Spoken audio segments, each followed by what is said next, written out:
Hi అండి, నమస్తే. నేను మీ Premila. Welcome back to our YouTube channel ప్రేమిలారాయుడు Telugu blogs. ఈరోజు మామిడికాయ తురుము పచ్చడి పెట్టుకుందామండి. 2 రోజులు 2 పచ్చళ్ళు లైన్గా పెట్టాను కదా. ఆవకాయ పెట్టాను, ముక్కలు పచ్చడి పెట్టాను. ఈరోజు తురుము పచ్చడి ఎలా పెట్టుకోవాలో చూపిస్తాను. అన్ని ఏ దానికి ఒకే కొలతలు కాదండి, మారిపోతూ ఉంటాయి. ఇప్పుడు తురుము పచ్చడి ఎలా పెట్టుకున్నామో చూద్దాం అండి. ఈ కప్పు తీసుకున్నాను నేను. ఈ కప్పుతో 4 కప్పులు వేసుకోవాలి. మీరు ఏ గ్లాస్ అయినా తీసుకోవచ్చు, ఏ కప్పు అయినా తీసుకోవచ్చు. ఏది తీసుకున్నా కానీ సమానంగా ఉండేది తీసుకోవాలా. కింద సన్నగా పైన లావుగా అట్లా ఉండేది తీసుకోకూడదు, ఒకే లెంత్లో ఉండేది తీసుకోవాలా. ఇది అది అలా వేయకూడదు, పైన అలా వేసుకోవాలి. తురుము కాబట్టి 4 కప్పులు తురుముకి ఇప్పుడు కొలతలు చెప్తాను. కారం 1 కప్పు వేసుకుందాము. 4 కప్పులకి 1 కప్పు కారం వేసుకోవాలి. 1 కప్పుకి 1/4 కప్పు లెక్కన 4 కప్పులకి 1 కప్పు కారం. మీరు 2 కప్పులు చేసుకుంటే 1/2 కప్పు వేసుకోవాలి.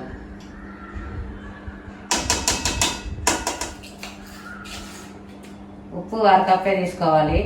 ఇది కల్లుప్పు మిక్సీకి వేసి చేసింది కాబట్టి ఎక్కువ ఉప్పు ఉంటుంది. ఇది 1/2 కప్పే తీసుకోండి.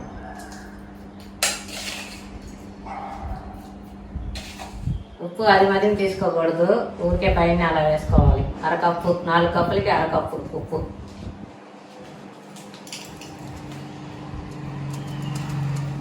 ఇదైతే ఆవాల పొడి ఎండలో పెట్టి పొడి చేసింది. ఇది 2 స్పూన్లే వేసుకోవాలి. దీనికి కొలత ఏం లేదు, ఎక్కువ వేసుకోకూడదు. 2 స్పూన్లు ఆవాల పొడి. ఇదైతే మెంతుల పొడి 1/2 టీ స్పూన్ వేసుకుంటే చాలు. ఎక్కువ వేసుకోకూడదు, చేదు వచ్చేస్తుంది. కొంచెం పచ్చడే కాబట్టి 1/2 టీ స్పూన్. నా ఈ 3 మామిడికాయలు అండి. 3 మామిడికాయలు తురిమితే 4 కప్పులు వచ్చింది. 1/2 టీ స్పూన్ వేసుకుంటే ఇవన్నీ కలుపుకోవాలి.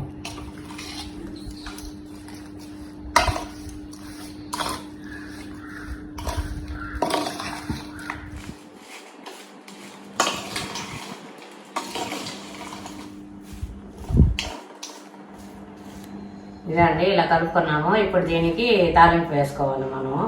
నూనె 1.5-2 కప్పులు నూనె పడుతుందండి 4 కప్పులకి. నూనె కొంచెం ఎక్కువ ఉంటేనే బాగుంటుంది కాబట్టి 2 కప్పులు 1.5 అట్లా వేసుకోవచ్చు.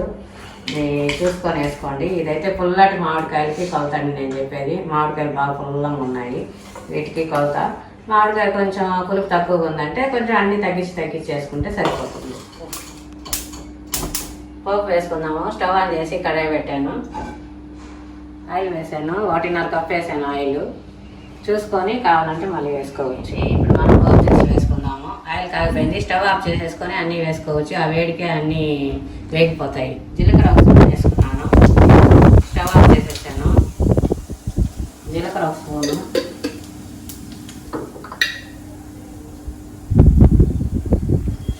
ఆవాలు 1 స్పూన్ తుంచి వేసుకుంటున్నాను.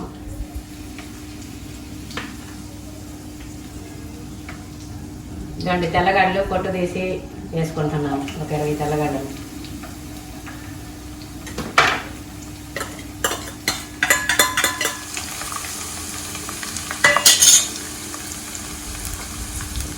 కరివేపాకు పెట్టుకో.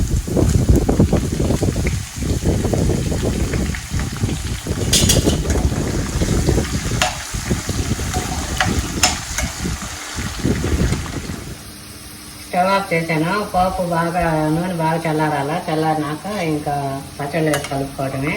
కరివేపాకు బాగా అలా ఫ్రై అవ్వాలండి, లేకపోతే పచ్చడి పాడైపోద్ది. కరివేపాకును బాగా అలా ఫ్రై చేసుకొని చల్లారినాక పచ్చళ్ళలో కలుపుకోవాలి. చల్లారినాక కలుపుకుంటే ఎక్కువ రోజులు నిల్వ ఉంటుంది. వేడిగా కలుపుకుంటే తొందరగా తినేయాలి, ఫాస్ట్గా అయిపోతుంది, తినేయాలి, లేకపోతే పాడైపోతుంది. చల్లారినాక కలిపితే ఎక్కువ రోజులు నిల్వ ఉంటుంది. ఇవ్వండి, నూనె చల్లారిపోయింది. ఇప్పుడు ఊరగాయలు కలుపుకుందాం. నూనె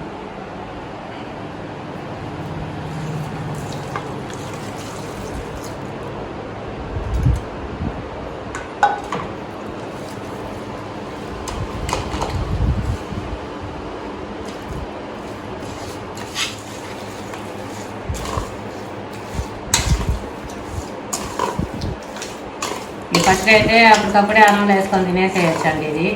ఇదేం మాగనవసరం లేదు. కానీ కొంచెం ఊరితే బాగుంటుంది. ఇంకా ఇదైతే ఇప్పుడే వేసుకొని తినేసాను. ఇలాంటి అయిపోయింది పచ్చడి అయితే, తురుము పచ్చడి.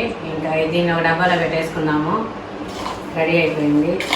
చాలా చాలా ఈజీగా సింపుల్గా చెప్పాను. ఒకసారి అందరూ ట్రై చేసి చూడండి.